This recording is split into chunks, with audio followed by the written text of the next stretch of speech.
Los océanos y mares de la Tierra son grandes disoluciones. Y las células vivas vistas al microscopio son pequeñas bolsas de estas disoluciones. Muchos de los procesos de la vida tienen lugar en estas mezclas homogéneas que llamamos disoluciones. En organismos simples, en las células y tejidos de los organismos complejos, las disoluciones hacen que sean posibles las interacciones químicas que proporcionan alimento, arrastran los productos de desecho del metabolismo y transmiten los impulsos nerviosos. Las disoluciones son indispensables para cocinar, probar y comer. Y en el laboratorio y la industria, las disoluciones no solo facilitan la medida y la dispensación de productos químicos, sino que aceleran las reacciones químicas y de hecho posibilitan el que tengan lugar algunas reacciones que de otra forma no se producirían. ¿Por qué? La respuesta reside en la comprensión de lo que son las disoluciones y quizá también de lo que no son. Una cucharada de arcilla, un poco de agitación y tendremos lo que parece ser una mezcla homogénea. La mezcla de arcilla y agua es una suspensión. En una suspensión, las partículas que la forman son lo suficientemente grandes como para que se puedan ver a simple vista, incluso para que se puedan filtrar fácilmente. Pero con el tiempo, las partículas de arcilla se sedimentarán. Las sustancias que forman una disolución nunca se sedimentan. La mezcla es siempre homogénea. Esta vez añadiremos un poco de gelatina en polvo. Ahora no podemos ver ninguna partícula, solamente un cambio general de color. De nuevo la mezcla parece homogénea. Si dejáramos pasar el mismo tiempo que dejamos con la mezcla de arcilla, no se sedimentaría nada.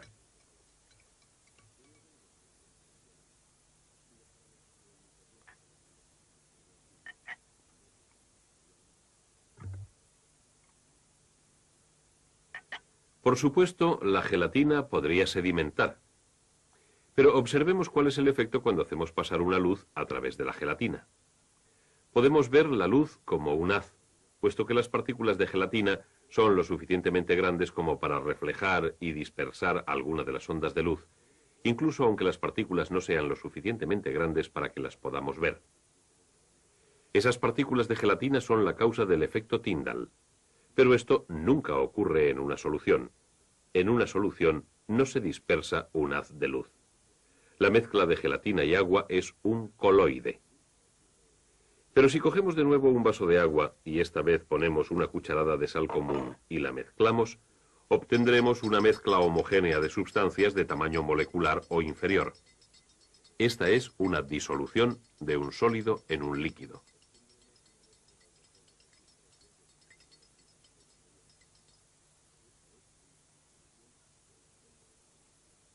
La disolución de sólidos en líquidos es esencial para los procesos de la vida.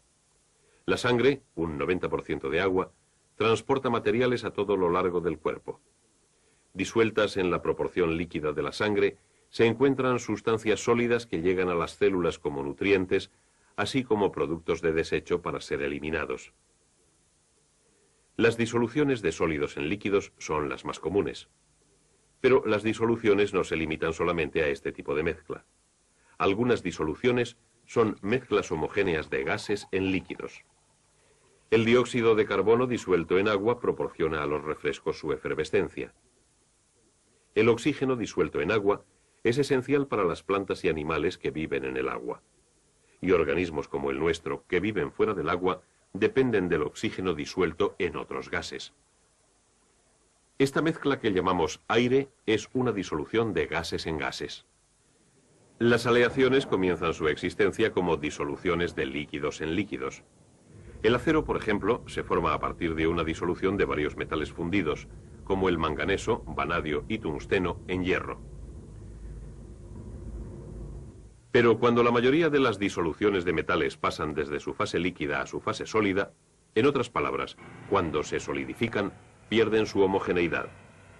La mayoría de las aleaciones, como el acero, son mezclas heterogéneas. Las disoluciones, cuando se forman, dan sabor a nuestra sopa, y continúan nuestro proceso de vida. Pero ¿qué ocurre exactamente cuando se forma una disolución?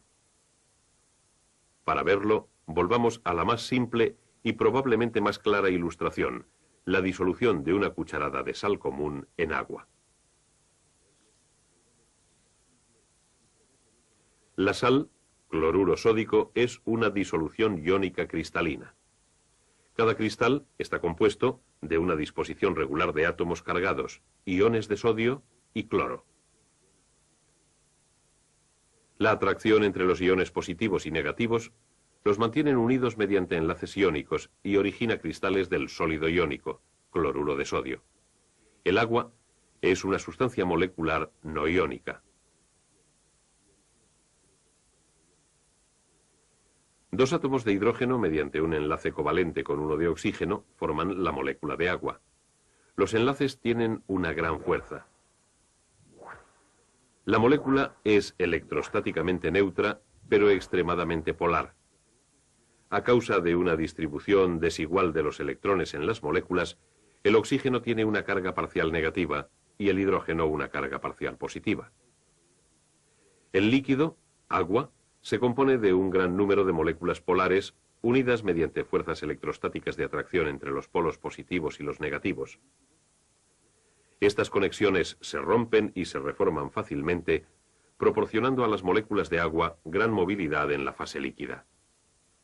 Así tenemos dos sustancias con partes cargadas, agua compuesta de moléculas polares y sal compuesta de iones cargados. Y las mezclamos. Todo lo que podemos ver es la aparente desaparición de los cristales de sal. Cuando la sal se introduce en el agua, los iones negativos del cloro atraen a la parte positiva de las moléculas de agua, superando la fuerte atracción de los iones sodio de carga opuesta y arrastrando al ion negativo del cloro fuera del cristal.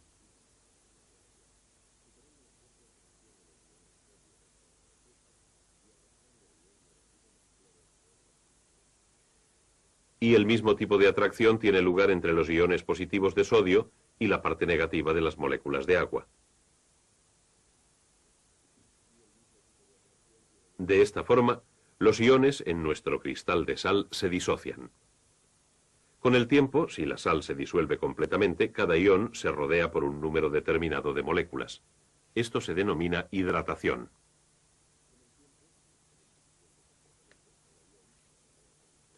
Ahora, a medida que los iones son arrancados de los cristales de sal por las moléculas de agua, no permanecerán concentrados en una parte del agua, puesto que las moléculas de un líquido están siempre en movimiento.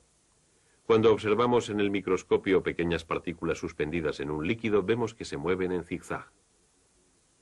Esto es lo que se denomina movimiento browniano. Las partículas son efectivamente golpeadas por moléculas de agua en movimiento rápido, constante e irregular. No podemos ver las moléculas, pero podemos ver el resultado de los choques. Las moléculas de todos los fluidos se mueven de esta manera. Así, este movimiento de las moléculas de agua dispersa los iones de cloro y sodio a través del agua. Los cristales de azúcar también se disuelven en agua, pero el azúcar es una sustancia molecular, no iónica. De esta forma, cuando los cristales de azúcar se rompen, todas las moléculas de la sustancia se dispersan. Así, ahora con la dispersión de moléculas o iones en el agua, tenemos una disolución. Y ahora lo que necesitamos es alguna terminología con la que trabajar. La sal, la sustancia que se disuelve, se llama soluto. La sustancia que origina la disolución se llama disolvente. Cuando un sólido se disuelve en un líquido, el líquido siempre es el disolvente. En otros tipos de disoluciones, la sustancia que se encuentra en mayor cantidad es el disolvente. En el aire, el nitrógeno es el disolvente y el oxígeno, argón, vapor de agua y otros gases son el soluto. El agua es el soluto en el alcohol y el disolvente en nuestra solución salina. El agua es el disolvente más común que existe e indudablemente el más importante. En todos los seres vivos, el agua es el medio de transporte de las sustancias disueltas que sostienen la vida de un organismo. Puesto que las materias que el agua transporta son de tamaño molecular o más pequeñas, pueden pasar a través de las membranas que mantienen en su lugar a los mayores constituyentes de las células. Importantes elementos nutritivos como la glucosa y los aminoácidos se transportan a través de organismos vivos en su forma molecular, entran en las células y allí reaccionan lentamente con el oxígeno y otras sustancias. Ahora, más terminología. Observemos los términos que añadimos a estas descripciones químicas. Algunas disoluciones son diluidas, otras muy diluidas y algunas concentradas. Estos términos nos dicen de forma muy general algo sobre las cantidades relativas de soluto y solvente. Por ejemplo, el ácido sulfúrico concentrado es un 96% de H2SO4 en peso y un 4% de agua. El ácido clorhídrico concentrado es solo alrededor de un 36% en peso de ácido y un 64% de agua. El término concentrado significa simplemente que existe una cantidad relativamente grande de ácido.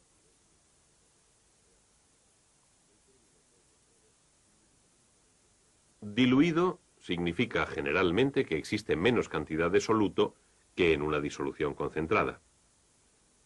Una disolución muy diluida es casi disolvente puro, con solamente una cantidad muy pequeña de soluto. Desafortunadamente, lo que la naturaleza no hace es que todas las sustancias sean fácilmente solubles en agua. El petróleo, por ejemplo.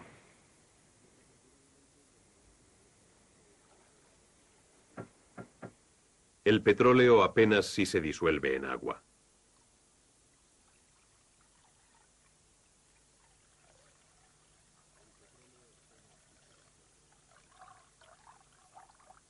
Y tampoco lo hace el tetracloruro de carbono.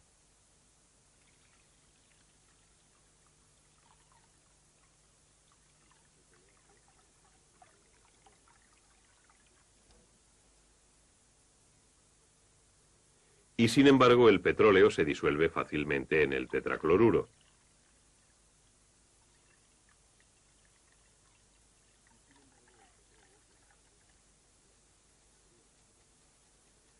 Por otra parte, la sal, que sabemos que se disuelve fácilmente en agua, no se disuelve casi ni en petróleo ni en el tetracloruro de carbono. Aquí está la razón. Recordemos que el agua es una molécula polar con una parte positiva y otra negativa. La sal es un electrolito, un sólido compuesto de iones positivos y negativos. La sal se disuelve por la atracción entre iones de sal y las moléculas de agua. La sal realmente separa las moléculas de agua, mientras que el agua separa la sal.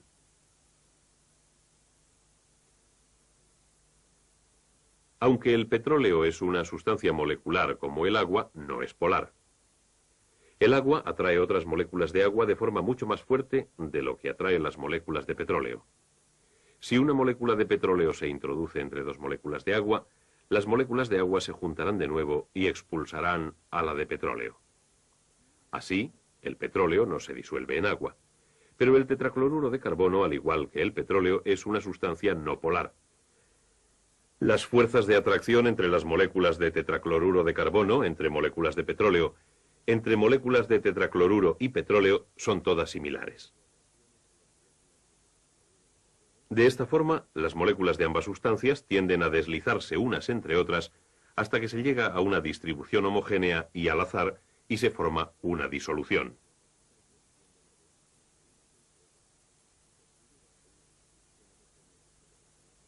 En general, los disolventes tienden a disolver solutos con características semejantes. Así, los solutos no polares se disuelven en disolventes no polares. Los solutos polares e iónicos se disuelven en disolventes polares. Y generalmente esta combinación es la que tiene más importancia para nosotros, especialmente cuando implica a solutos iónicos, porque los iones pueden transportar cargas eléctricas a través de una disolución. El proceso de la vida depende del flujo de estas cargas eléctricas a través de todas las partes de nuestro cuerpo por el gran medio de transporte que es el agua. Desde las mezclas que bañan y alimentan a nuestras células más pequeñas hasta la mezcla homogénea que es el mar, que cubre las 3/4 partes de nuestro mundo, las disoluciones son una parte íntima de la vida y son fundamentales para la vida de nuestro planeta.